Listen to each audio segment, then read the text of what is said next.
Que répondre à ceux qui s'indignent? La Vierge Marie, elle a bien de la chance d'être préservée du péché originel. C'est vrai que le péché originel nous fait bien pâtir. André Frossard disait avec humour, le péché originel, nous en avons une preuve chaque matin quand nous nous regardons dans la glace. C'est vrai que c'est cette torsion en nous qui fait que facilement nous pouvons mal regarder, mal entendre, mal parler. Un autre disait avec dérision, le péché originel, on ne sait pas s'il a vraiment existé, mais on en voit bien les conséquences. Tandis que la Vierge Marie, elle en est préservée, elle est l'Immaculée Conception. Alors pour répondre, ce qui nous éclaire beaucoup, ce sont les textes de la fête, de la solennité du 8 décembre. Par exemple, l'Évangile. L'ange Gabriel salue la Vierge Marie en l'appelant « comblée de grâce ». Pleine de grâce, remplie de grâce, surabondante de grâce. Alors Saint Bernard pose la question, pourquoi elle précisément est-elle comblée de grâce? Et il répond, c'est que la Vierge Marie s'est toujours présentée devant Dieu comme un vase vide qu'il a pu remplir à sa guise. C'est vrai que nous arrivons souvent devant Dieu remplis de nos satisfactions, encombrés de nos autosuffisances, mais aussi de nos résignations.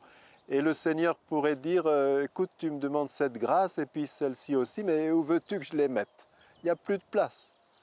Tandis que la Vierge Marie est l'humble, la pauvre, qui se laisse remplir de grâce. Quant à la deuxième lecture, c'est l'hymne aux Éphésiens. Si nous remplaçons le « nous » de saint Paul par « elle », troisième personne du féminin singulier, en pensant à la Vierge Marie, nous avons très exactement la description de l'Immaculée Conception. Qu'il soit béni le Dieu et Père de notre Seigneur Jésus-Christ.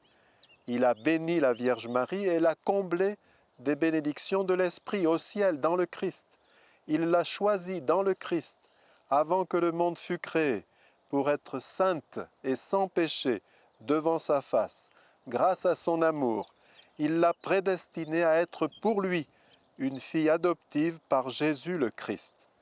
Tout concorde, simplement il faut penser que nous venons de remplacer le « nous ». Donc c'est d'abord nous les baptisés qui sommes concernés en premier chef par cet hymne, cette description. Et puis la première lecture tirée du livre de la Genèse, c'est ce qu'on appelle le protévangile.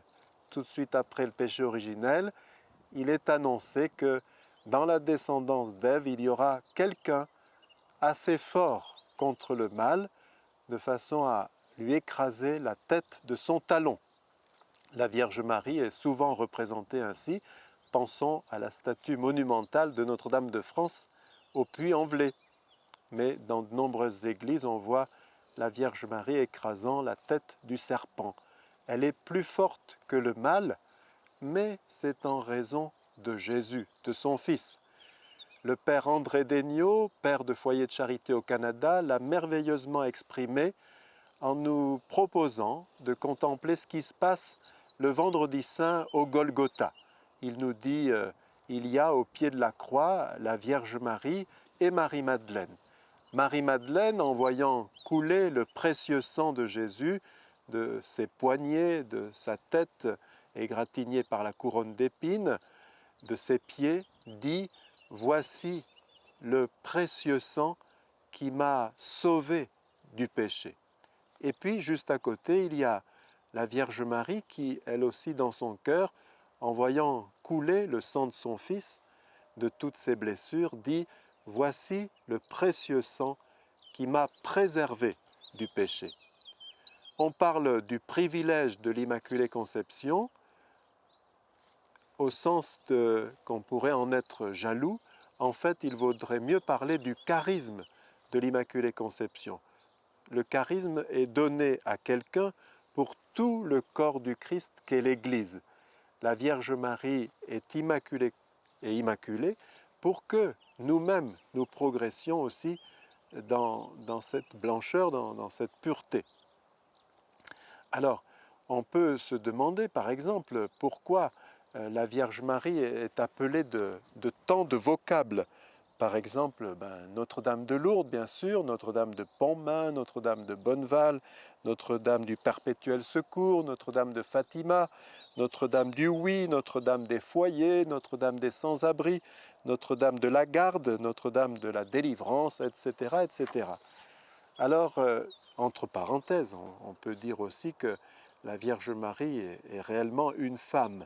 Quand elle apparaît à Lourdes dans une grotte, elle demande à ce qu'on lui construise une chapelle, et quand elle apparaît à l'église, à la chapelle de l'île Bouchard, elle demande à ce qu'on lui construise une grotte. Il faudrait savoir. Bon, c'est une parenthèse. Alors, pourquoi la Vierge Marie a tant de vocables? Eh bien, on peut faire deux réponses. Premièrement, du côté de Dieu, il n'y a qu'un seul don, c'est Jésus. Dieu ne peut pas nous donner plus que son Fils.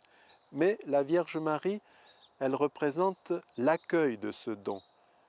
Elle représente le oui à ce don. Et là, les réponses sont innombrables. Et la Vierge Marie aide chacun des frères et sœurs de Jésus à l'accueillir vraiment.